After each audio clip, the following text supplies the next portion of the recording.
Hey guys, how's it going? Cameron here from Team Big Strips with a new video series called Deck Engine Discussion. So basically like the title says, we're going to be discussing various deck engines and how they work. And it's going to be giving you guys a little bit more knowledge of something you didn't know, hopefully. Or hopefully you guys can give us a little bit more knowledge on something we didn't know, which we always appreciate that. So, first of all, for those of you who don't know what a deck engine is, we're just going to go ahead and discuss this really quickly. First of all, I want to paint this picture in your head. Okay, think of a deck engine as in a engine. You know, there's so many parts that comprise of this engine, and they all work together to make the engine flow, and they put gas into the engine and all this stuff. Think of it as that, as a car part, how a car works. Essentially, that's the same thing as a Yu-Gi-Oh deck engine. So, probably one of the most well-known deck engines, and easily, or just hands down, to the point where I would argue this to the end of the world, the Gadgets are easily one of the greatest deck engines of all time. They have withstood the test of time, and they're still even being played today. Arguably one of the best deck engines of all time. You know, second place would probably be Destiny Heroes, because, God, Destiny Heroes are stupid. Teledad days those were the days. But, basically what it is a deck engine is something that adds synergy to your deck and it makes your deck flow better, so it's not all smushed up into one, I don't even know the word, one clusterfuck of monsters that don't work together, I guess.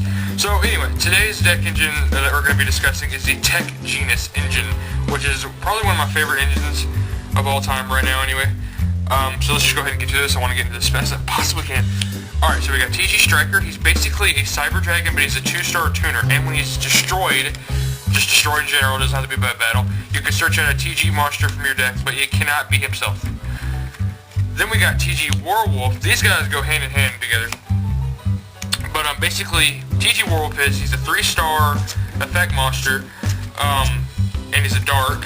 So that's a key thing you want to know about him. He's a dark. Basically, when a level 4 or lower monster is special summoned, in general, so if your opponent can special summon it, you can special summon it, whatever. So you can do this either during your turn or your opponent's turn. You can special summon him from your hand. And also when he's destroyed, you can search out a TG monster except for himself. So these guys go hand in hand. So basically, a well-known combo is special summon Striker, special summon the Werewolf off of Striker's effect, and Synchro for something like Wonder Magician. Alright, so then we got this guy, TG Rush Rhino. Now he's more of a supporter for the TG, and what I mean by supporter is, because obviously they all support each other, he's more of like the get over big monsters and all that kind of stuff. He's like the boss killer of the deck.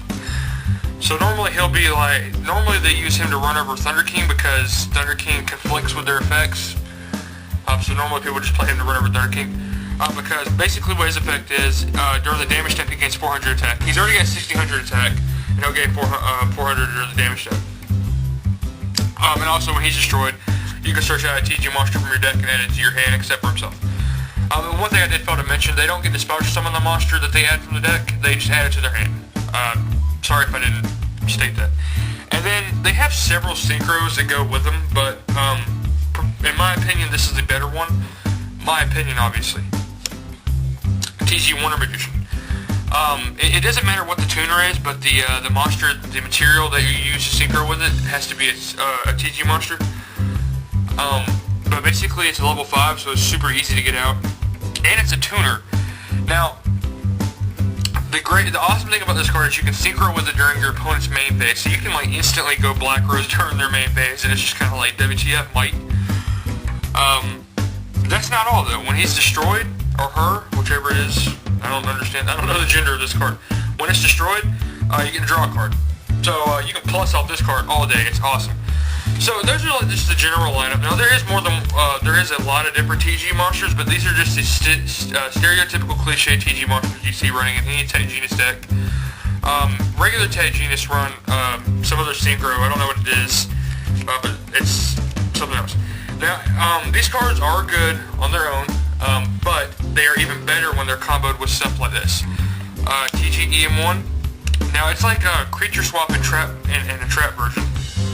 I actually like it a little bit better than creature swap, but you know, but only problem with TG-EM1 is that you can only swap TG monsters. So that's really the only reason why I run creature swap over that card.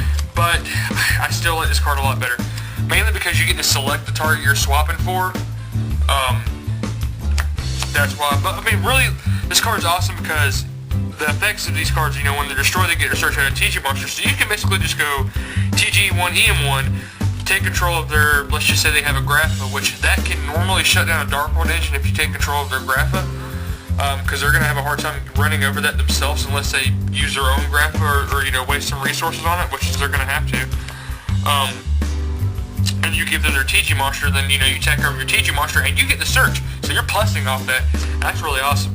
The same principle goes for Creature Swap. Creature Swap's also a well-known card that works with these cards. And basically the same thing goes for Creature Swap. It goes for TG1, EM1. And then there's Horn of the Phantom Beast, which basically it works with only beast monsters, which all of the TG monsters except for Striker that you're running in the deck are all Beast Warriors, and plus normal Tag Genus decks run Tengu, and this also works with Tengu. But basically, the monster that you equipped this to gains 800 attack, and when it destroys a monster by battle, you get to draw a card, so you can plus off of that as well.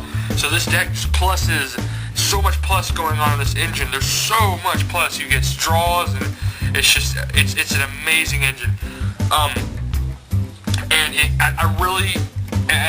This engine does get a lot of credit, but I still do not think this engine gets the credit it deserves.